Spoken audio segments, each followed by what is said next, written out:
ಇಲ್ಲಿ ಮಾತಾಡ್ಬಿಡಿ, ಪರವಾಗಿಲ್ಲ ಹೇಳು ಬಾಸು. ಸರ್, ಈಗ ಎಲ್ಲ ಕುತೂಹಲಗಳಿಗೂ ಎಂಡ್ ಆಗಿದೆ. ನೀವು ಕೂಡ ಸಚಿವರಾಗಿ ಆಯ್ಕೆ ಆಗಿದ್ದೀರಿ ಸರ್, ಏನ್ ಅನ್ಸುತ್ತೆ? ಇಲ್ಲ, ಮುಖ್ಯಮಂತ್ರಿಗಳು ಫೋನ್ ಮಾಡಿದರು 4 ಗಂಟೆಗೆ ರಾಜ್ಪಾಲರು ಇದಕ್ಕೆ ಕಚೇರಿಗೆ ಬರೋಕ್ಕೆ ಹೇಳಿದ್ದಾರೆ. ಹೋಗ್ತಾ ಇದ್ದೀನಿ 4 ಗಂಟೆಗೆ. ತುಂಬ ಖುಷಿಯನ್ನು ತಂದಿದೆ. ಮೊನ್ನೆ ಮಾಧ್ಯಮದಲ್ಲಿ ಹೇಳಿದೆ ನಾನು, ನನಗೆ 3 ವರ್ಷ ಅವಕಾಶ ಮಾಡಿಕೊಟ್ಟಿದ್ರು, ಇನ್ನು ಇಲ್ಲ ಪಕ್ಷದ ಕೆಲಸ ಮಾಡಿದ್ರೆ ಹೈಕಮಾಂಡ್ ಏನು ನಿರ್ಧಾರ ಮಾಡ್ತಾ ಅದಕ್ಕೆ ನಾನು ಬದ್ಧ ಅಂತ ಮೊನ್ನೆನೂ ಹೇಳಿದೆ.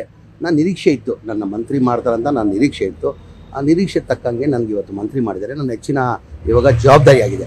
ಮಂತ್ರಿ ಮಾಡಿಲ್ಲ ಅಂದ್ರೂ ಪಕ್ಷದ ಕೆಲಸ ಮಾಡಿ, ನೀನು 3 ವರ್ಷ ಮಂತ್ರಿ ಆಗಿದ್ದೆ, ನೀನು 2 ವರ್ಷ 28 ಚುನಾವಣೆ ಬರ್ತಾ ಇದ್ದೆ, ನೀನು ಪಕ್ಷದ ಕೆಲಸ ಮಾಡಿದ್ರು ಅದಕ್ಕೂ ನಾನು ಸಿದ್ಧ ಆಗಿದ್ದೆ.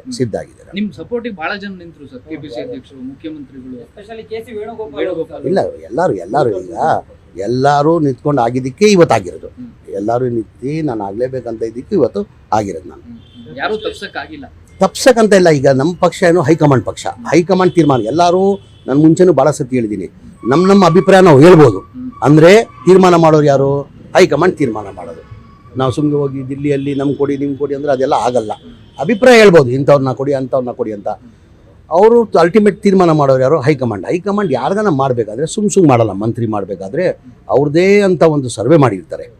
ಸರ್ವೆ ಮಾಡಿ ಪಕ್ಷಕ್ಕೆ ಎಲ್ಲ ಲಾಭ ಆಗ್ತದೆ, ಅದಕ್ಕಿಂತ ಹೆಚ್ಚಾಗಿ ರಾಜ್ಯಕ್ಕೆ ಮಂತ್ರಿ ಮಾಡಿದ್ರೆ ಈ ರಾಜ್ಯದ ಜನಕ್ಕೆ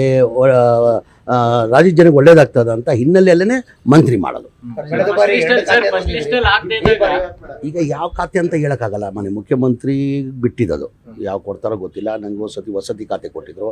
ನಾನು 3 ವರ್ಷ ಅವಧಿಯಲ್ಲಿ 1 ಮನೆ ಕೊಟ್ಟಿರಲಿಲ್ಲ. 10 ವರ್ಷದಿಂದ 1 ಮನೆ ಕೊಟ್ಟಿರಲಿಲ್ಲ. ನನ್ನ ಅವಧಿಯಲ್ಲಿ 3 ವರ್ಷದಲ್ಲಿ 79,860 ಮನೆಗಳು ಕೊಟ್ಟಿದ್ದೀನಿ. ಇನ್ನು 33,000 ಮನೆ ರೆಡಿ ಮಾಡ್ಕೊಂಡಿದ್ದೆ. ನಾನು ಜೂನಲ್ಲಿ ಕೊಡಬೇಕಂತ ಇದ್ದೆ. ಅಷ್ಟೊತ್ತಿಗೆ ಸರ್ಕಾರ ಬದಲಾವಣೆಯಾಗಿ ಮನೆ ಹೊಸ ಮುಖ್ಯಮಂತ್ರಿಗಳು ಬಂದರು.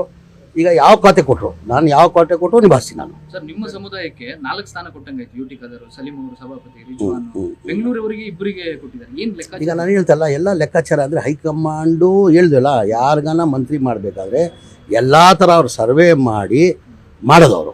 ಈಗ ಅವರು ಸರ್ವೆ ಮಾಡಿ ಅವ್ರು ಮಾಡಿದ್ರೆ ಹೈಕಮಾಂಡ್ ಅವ್ರಿಗೆ ಗೊತ್ತಿರ್ತದೆ ಎಲ್ಲ.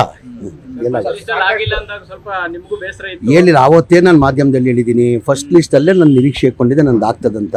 ಅದು ಆಡಿಯೋ ಬಂದಿದ್ದರಿಂದ ನಾನು ಹಿನ್ನಡೆ ಆಗಿದೆ ಅಂತ ಮೊನ್ನೆ ಮಾಧ್ಯಮದಲ್ಲಿ ಹೇಳಿದ್ದೀನಿ. ನಾನು 2ನೇ ಪಟ್ಟಿದಲ್ಲಿ ನಿರೀಕ್ಷೆ ಇಟ್ಕೊಂಡಿದ್ದೀನಿ, ಆಗ್ತದೆ ಅಂತ ನಿರೀಕ್ಷೆ ಇಟ್ಕೊಂಡಿದ್ದೆ. ಆದರೆ ಪಕ್ಷ ಹೈಕಮಾಂಡ್ ಏನು ನಿರ್ಧಾರ ಮಾಡ್ತಾರೆ ಅದಕ್ಕೆ ಬದ್ಧ. ನನ್ನ ಮಂತ್ರಿ ಮಾಡಿದ್ರು ಸರಿ, ಇಲ್ಲ ನೀನು 28 ಚುನಾವಣೆ ಬರ್ತದೆ, ನಿನ್ನ ಪಕ್ಷಕ್ಕೆ ಕೆಲಸ ಮಾಡಿದ್ರು ಪಕ್ಷಕ್ಕೆ ನಾನು ಕೆಲಸ ಮಾಡೋಕ್ಕೂ ಸಿದ್ಧ ಆಗಿದೆ. ಇವತ್ತು ನನ್ನ ಜವಾಬ್ದಾರಿ ಕೊಟ್ಟಿದ್ದಾರೆ. ಯಾರಿಲ್ಲ ವಿರೋಧಿಗಳು. ನಾನು ಹೇಳ್ತಲ್ಲ, ಕೇಳಿ 1 ನಿಮಿಷ. ಅವ್ರು ಈಗ ಅದು ಏನೇನು ಪ್ರಯತ್ನ ಮಾಡಿದ್ರು ಅದು ಬೇಡ. ಅದೆಲ್ಲ ಈಗ ಪಕ್ಷ ನನಗೆ ಜವಾಬ್ದಾರಿಯನ್ನು ಕೊಟ್ಟರೆ ಆ ಜವಾಬ್ದಾರಿಯನ್ನು ನಿಭಾಯಿಸ್ತದೆ.